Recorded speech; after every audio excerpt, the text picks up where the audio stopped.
Hello everyone and welcome to the MLOps course. I'm so excited that you and I will go through MLOps concepts and building a project pipeline in the next couple of sections together.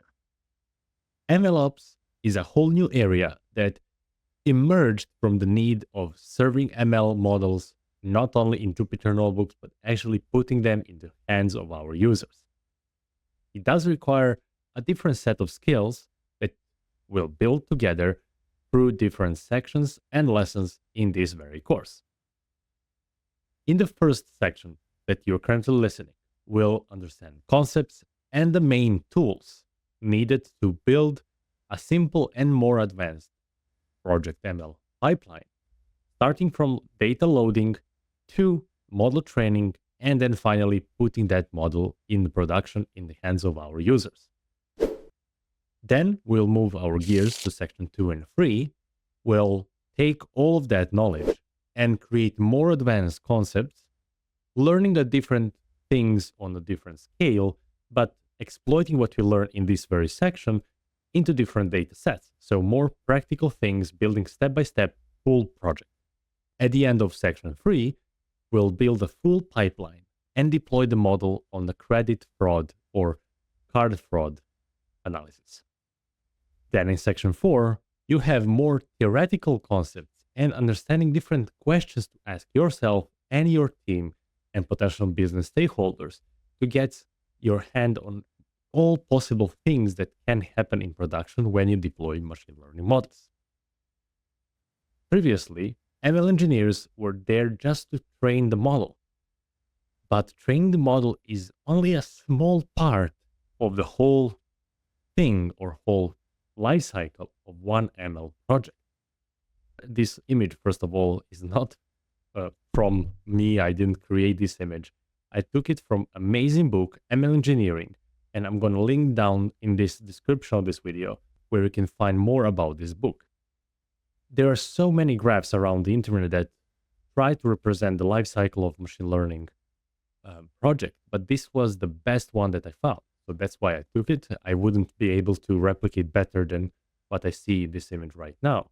So in this video, I'm going to go step by step and go through this graph just to have a kind of understanding what is the scope and complexity of building a machine learning pipeline that needs to be served and observed in the production as well.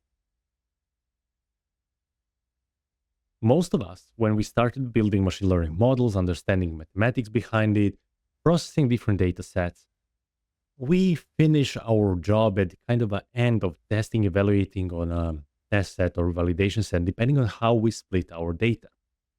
But that's kind of us doing machine learning in the living room without ever going in the real world. And we never know how that model will interact with our users.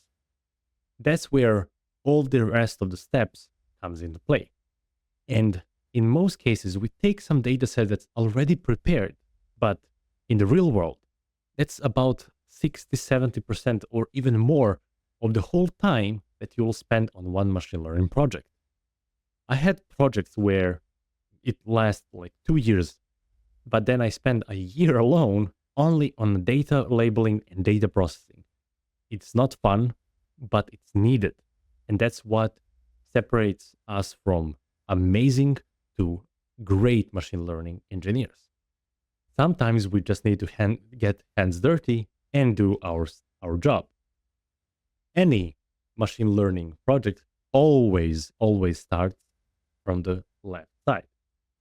Business need and business understanding. They always need to have some business goal set in place for us to do our magic. It is not falling from the sky and say, okay, now we'll do machine learning.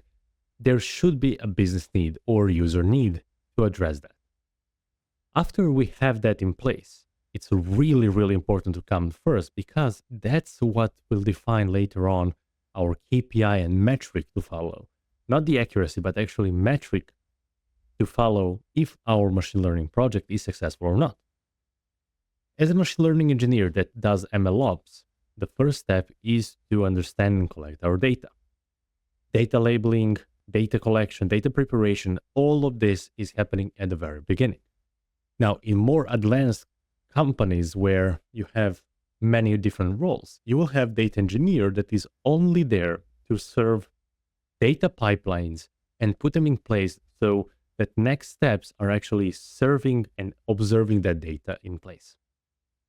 Data labeling can take some time, and it's not one once and done thing.